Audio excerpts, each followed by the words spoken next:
Primeiro, itens indispensáveis de primeiros socorros para a gente ter em casa.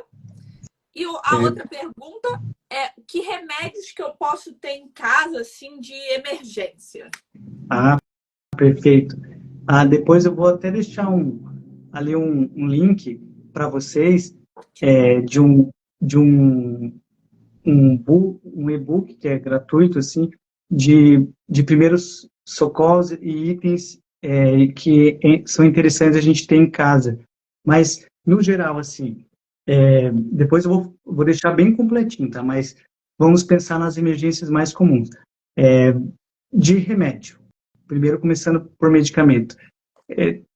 A gente tem que ver primeiro se a criança tem alguma alergia. Se não sabe se tem alergia ou não, é bom sempre a gente ter um antialérgico em casa, né? Porque algumas crianças são tão alérgicas que chega a dar uma crise muito grave, pode até fechar a gargantinha, deixá-la toda vermelhinha, inchada.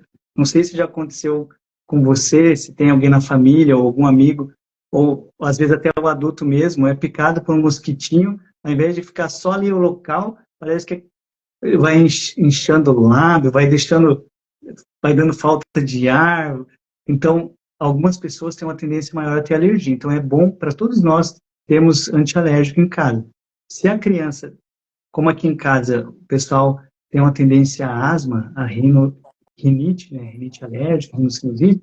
Então, para mim, de medicamento é o principal, é o primeiro ali, o antialérgico, porque pode até prevenir uma exacerbação da asma. Se você começa um antialérgico na fase inicial, por exemplo, sei lá, mudou o tempo. Aqui em casa, se mudou o tempo, a mãe e os filhos já começam a espirrar, pode dar um pouquinho de congestão nasal, e daí, daqui a pouco, fecha o pulmãozinho, daí eles têm que ficar 2, 3 dias aqui em casa, fazendo a bombinha, né, que é um dilatador dos brônquios, no caso, Aerolim, e quem já tem asma tem que usar aqueles remédios contínuos. Então, se a pessoa tem asma, é interessante ter o antialérgico primeiro, e depois ter essa bombinha que ajuda a dilatar os pulmões, que no caso é o salbutamol ou Aerolim, que é o nome comercial mais comum, né?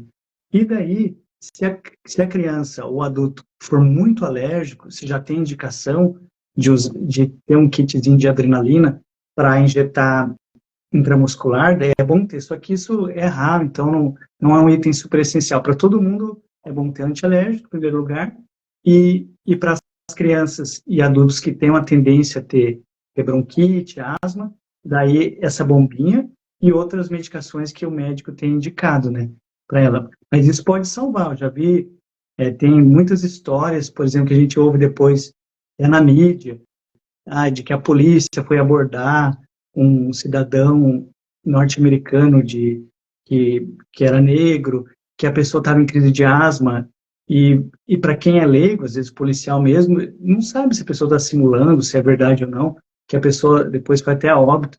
Se tivesse uma bombinha, uma aerolinha ali, por exemplo, poderia ter salvado a vida de uma pessoa.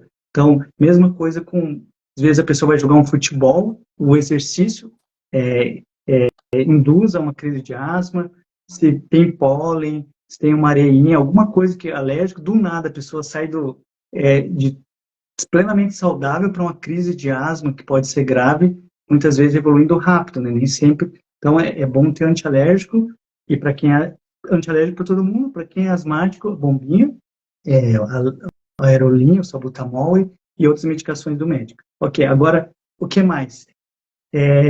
Então, o que mata e o que pode deixar sequela são os engasgos, que daí não precisa de remédio, são essas medidas que a gente comentou.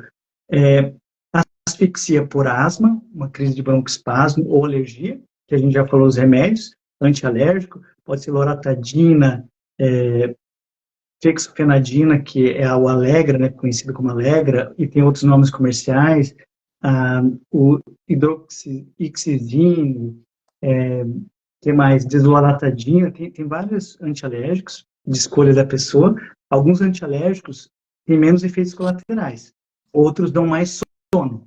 Eu não sei se isso então, se isso é interessante, é muito detalhe, mas aqui, ó, a Lê perguntou, e se a criança parece parar de respirar porque teve uma crise severa de alergia? Ah, então, Ale, se a criança tiver com esse sinal, roxinha, realmente você não sabe se foi uma alergia ou se foi um engasgo, você tenta conversar com a criança. Se ela não está respondendo, faz essas medidas aqui, ou batida assim para baixo, ou isso aqui, ou os dois.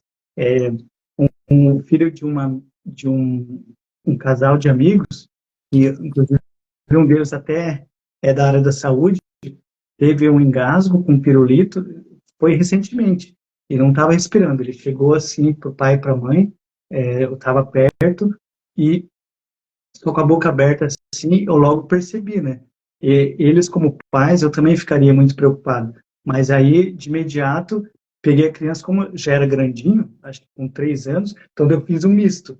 Tanto isso aqui, quanto isso aqui. Eu deixei ele aqui apoiado no meu joelho, fiz com bastante força isso aqui, expliquei para a criança, né? Ela, ó, eu vou fazer isso aqui, pode incomodar um pouquinho, mas é para desengasgar, que ele estava com um pirulito daquele em formato de coração e fechou certinho a garganta.